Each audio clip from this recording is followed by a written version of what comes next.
his position during the year. He's been a 3-year starter, and probably over a 3-year period, he's probably been at 95% of football practices. Our offensive lineman of the year goes to Ryan McKinnon.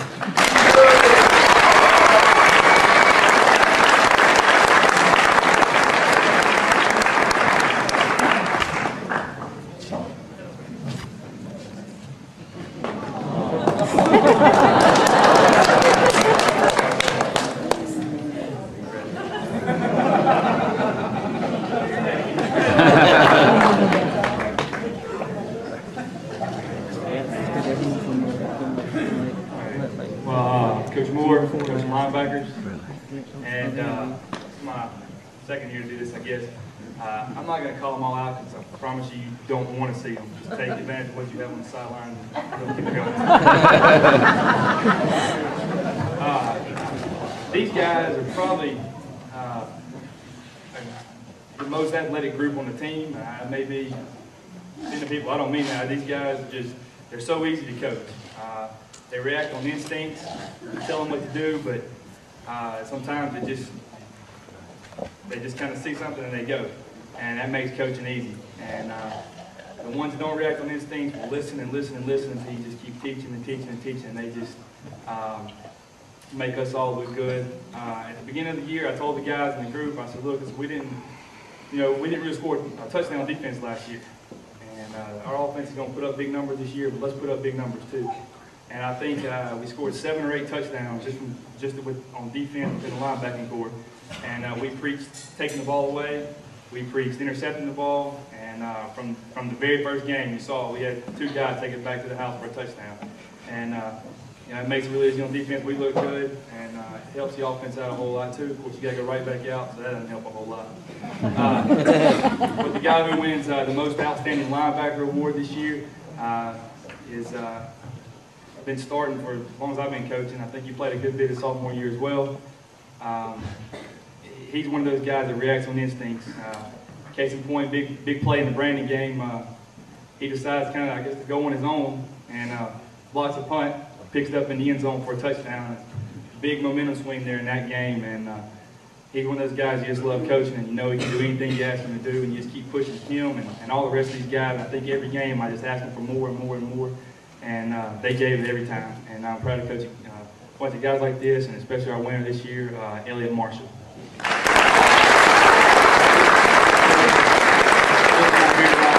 His teammate Todd Taylor is going to come and accept this award on his behalf.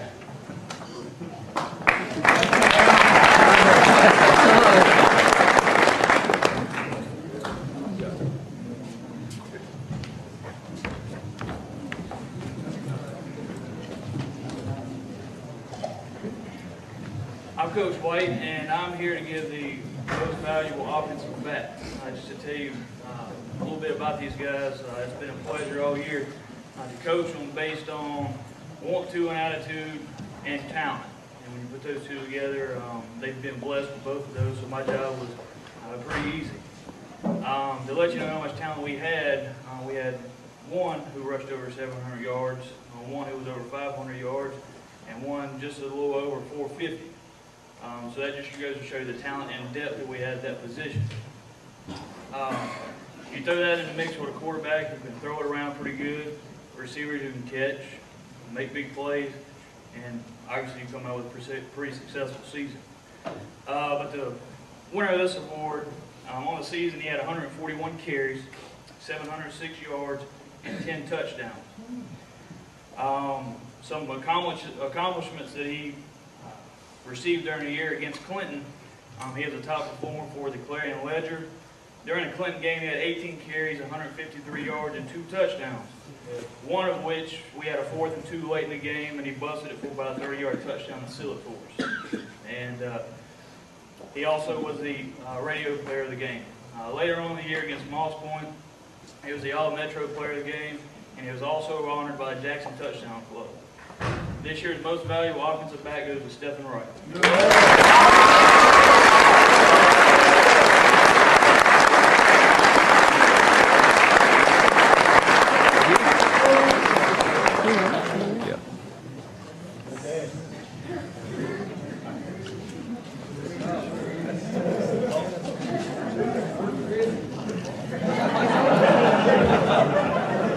Stand up. Stand up. Get the hurt. He kept it going. Yeah.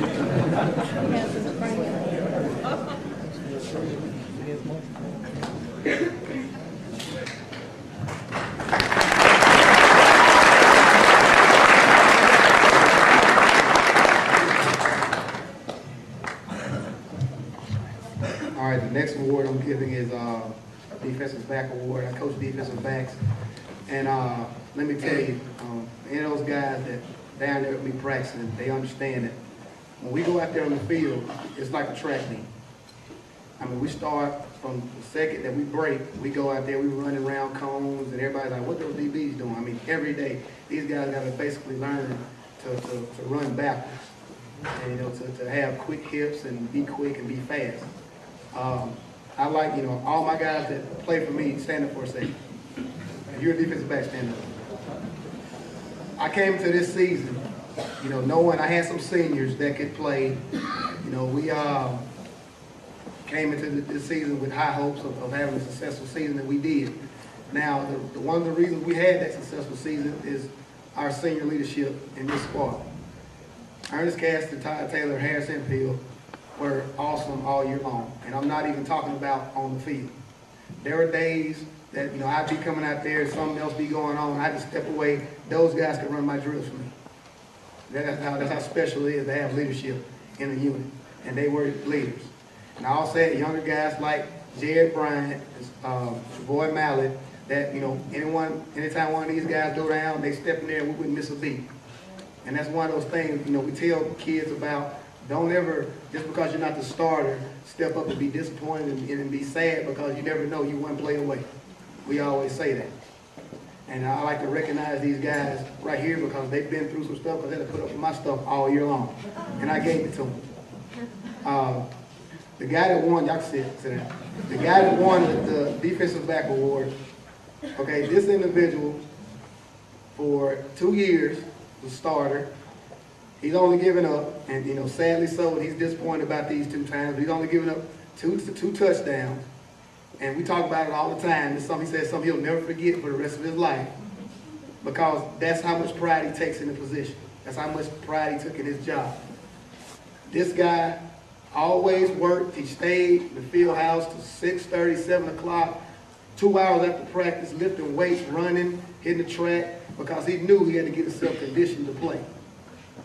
The winner of the Defensive Back Award is Ernest Caston.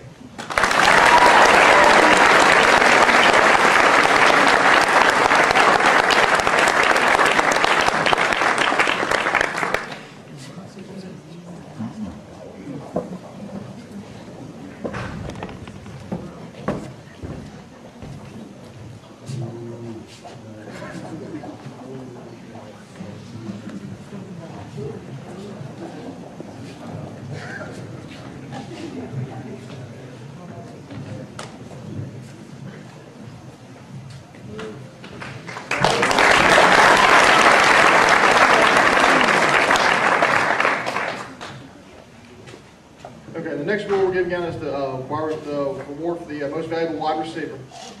The wide receivers, we have a group of them. We have the biggest group in the team. There's lots of guys, and you know, each day they start off with me for about a half hour, then they go to Coach White for another half hour, then they go to Coach Coach. They got you know, people yelling at them all day long. It's a little more difficult than people may think. A lot of running, a lot more conditioning than they get credit for. We had an excellent group this year, in particular the senior group. They did an excellent job. You know, our offense is pass happy a little bit sometimes, and we have to have guys that can go get it, and we definitely have that. Our winner this year is a special kid. I recall a couple years ago, it was 3 years ago, in fact, he played soccer, and Coach Gibson comes up to me and just run 40 times. He says, Coach, your boy ran a 4.6. Coach Gibson, you're lying. We just got done with soccer. He's a 4.8, 4.9 tops. And I had to come out and watch it. I had to come out and watch him run. And every year, this young man has worked harder and harder and harder and made himself better and faster and stronger. Each year, it's as if he sets a goal for himself. This year, I'm going to catch the ball a little better. I'm going to run a little faster next year. I'm going to block better. And everything we've asked him to do, he's done.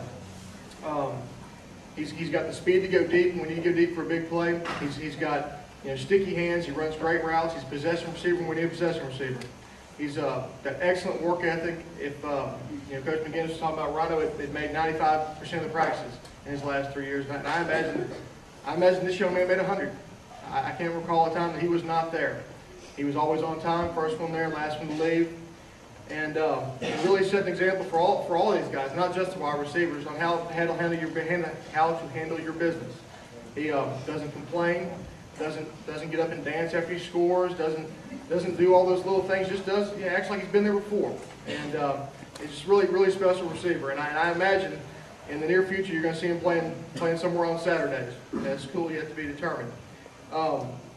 This year he was all county. He was first team All Metro, and he's first team Association of Coaches All-State, and he was a Blitz 16 Scholar Athlete Award winner.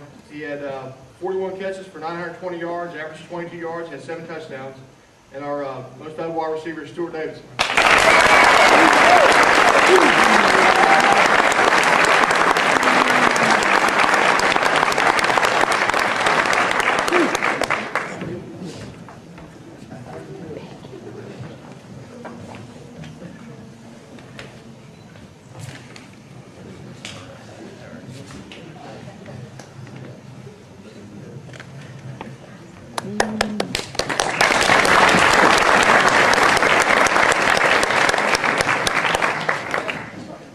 All right, the next award I'm giving out is defensive MVP. Now, I understand, I'm not big on individual awards, and really as a unit this year, there was a lot of emphasis put on how good the defense had to be. We had, we knew we were playing teams that last year kind of had their way with us, so we knew we had some problems to fix. One example of that, we played Picayune twice last year, and I think they had a combined 700 yards rushing against us. And so our defense as a unit had basically set goals this year that they would never allow things like that to happen again. And the individual that won this award, if I had to sum him up in one word, it would be leadership. He's a leader. Even though if you asked him, he say he's not a leader, but sometimes you just lead by example in things you do. And he's that kind of leader. He's not a rah-rah guy. He's kind of quiet, but when you get out in the field, you never know that because he's all over the place. The winner of the Defensive MVP Award is DeMarco Clinton.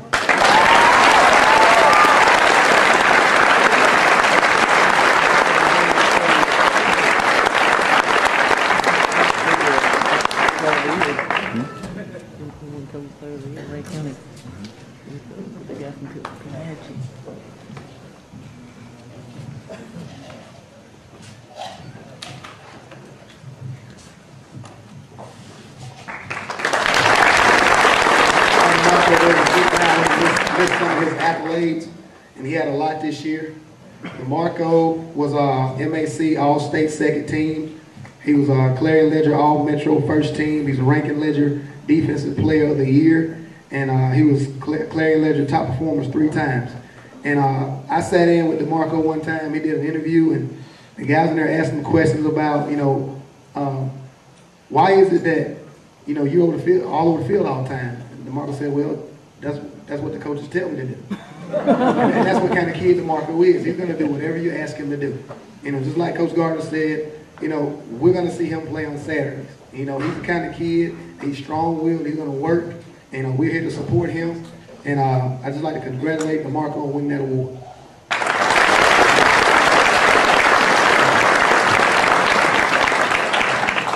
The next award we're going to give is going to be our offensive most valuable player. We had 5 people give votes, a considerable amount of votes. So it was very close. And the winner is going to be a little bit surprising to most of you, I think. I don't know how to really go about saying it, but, we had so many guys on offense that were instrumental in our success. We had a great quarterback. We had a great fullback. We had a great 2 or 3 great tailbacks. We had great wide receivers. We had a great senior offensive lineman along with the rest of those guys. So I almost didn't give an offensive most valuable player. The kids voted on it, so I let him run. But this kid is involved in every play. You know, a quarterback sometimes only has to hand the ball off, which is pretty important, don't get me wrong. Tailback sometimes just carries a fake. Wide receiver, you may throw the ball over there, run the ball away, and he's not really involved in the play. But like offensive linemen, the fullback is always involved in the play. When we run the football, it's going where he goes. If we throw the football, he has to block or the quarterback's sack. He's basically an offensive lineman in the backfield. And this year I got real smart and handed the ball and let him run it some. This year's most valuable offensive player goes to Brandon Frank.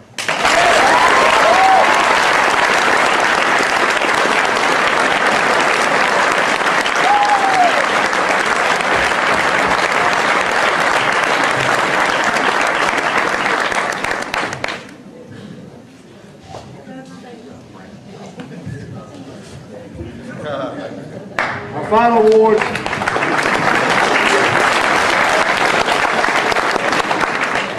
That boy's hit so many people in his life, it's unbelievable. Our final awards are what I call the Premier Awards. They're our permanent captain awards. And it's, you know, we have captains every week, that kind of stuff, but the difference is this is a permanent captain award. Okay? These are the two guys that have the most respect of the other players on our football team.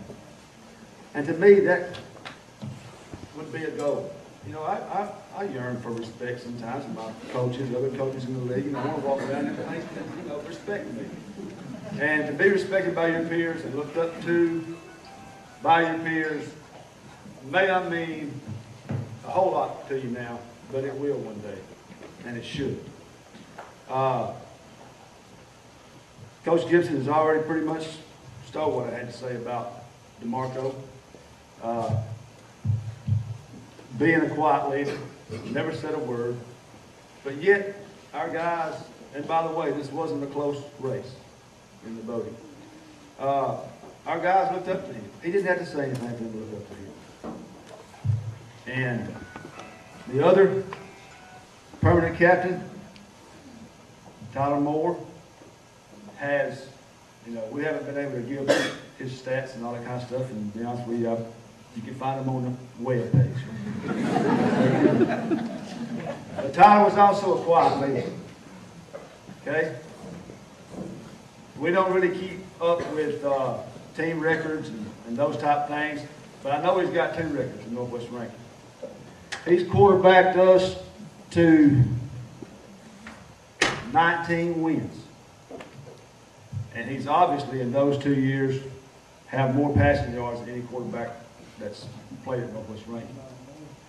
But those weren't really, I mean, I'm sure the quarterbacking us to 19 wins means a lot to him, but the main thing is he just wanted to win. It didn't matter to him, we ran the ball every play. Okay? But he just wanted to win. And he led our team. These 2 guys, which makes it a little bit more special to me, were leaders among leaders because we had such good senior leadership on our football team. And I can't think of 2 more fitting people to have this award than DeMarco and Tyler.